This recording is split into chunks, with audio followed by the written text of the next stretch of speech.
Hi అండి, mutton కూర చేసేసుకుందాం ఈరోజు మనం. దీనికోసం నేను మటన్ తీసుకున్నాను. కుక్కర్లో ఆయిల్ వేసేసుకొని మసాలా దినుసులన్నీ వేసేసుకోండి. దాల్చిన చెక్క, యాలకులు, లవంగా, జాపత్రి, జాజికాయ, ఇవి జీలకర్ర, కొంచెం సోపు కూడా వేసేసుకోండి. ఇప్పుడు ఇందులో ఉల్లిపాయ ముక్కలు వేసేసుకోండి.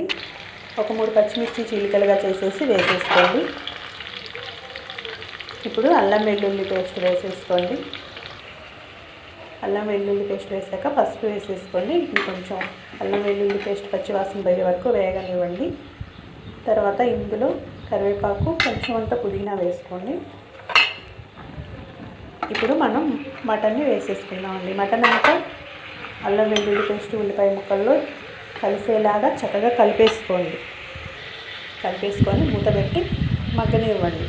అప్పుడప్పుడు చూస్తూ మళ్ళీ కలుపుతూ చాలా చక్కగా బాగా మగ్గిపోయే వరకు మటన్ని చూడండి. ఇప్పుడు పచ్చిగా ఉంది కదా, ఇప్పుడు చూడండి ఎలా ఉంది.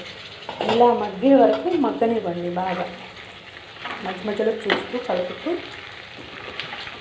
ఈ క్వాలిటీ వచ్చే వరకు మగ్గనివ్వండి. చూడండి చక్కగా మగ్గిపోయాయండి, ఏగిపోయాయి. చూడండి వాటర్ అంతా ఇనిగిపోయింది, చక్కగా ఏగిపోయాయండి. ఇప్పుడు ఇందులో తగినంత ఉప్పు, తగినంత కారం వేసేసుకోండి.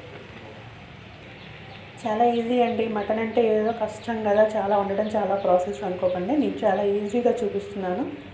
ఇలా చేసి చూడండి, చాలా బాగా వస్తుంది. ఇప్పుడు ఉప్పు కారం వేసి కలిపేసుకొని ఇందులో తగినన్ని వాటర్ పోసేసుకోండి. మా మటను ఎన్ని వాటర్ అయితే ఉడుకుతో తెలుస్తుంది కదా, మనం తీసుకునే మటన్ క్వాలిటీని బట్టి. ఇప్పుడు కుక్కర్ పెట్టేసుకోండి. ఒక 3-4 విజిల్లు వచ్చాక చూడండి తీసాను.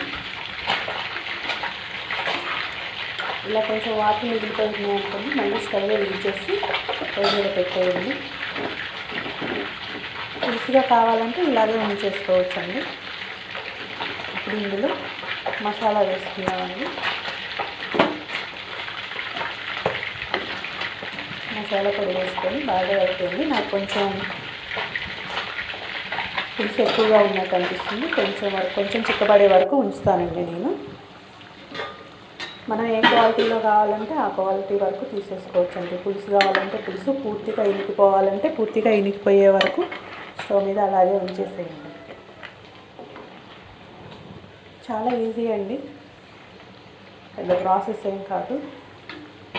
చాలా టేస్టీగా కూడా ఉంటుంది. ఇలా చేసేసుకోండి.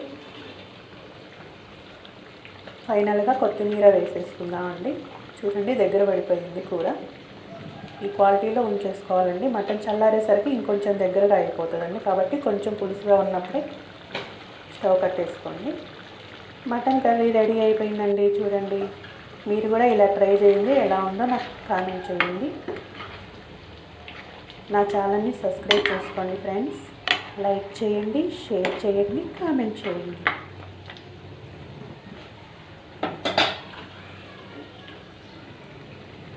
చాలా ఈజీగా, టేస్టీగా మటన్ కర్రీ రెడీ.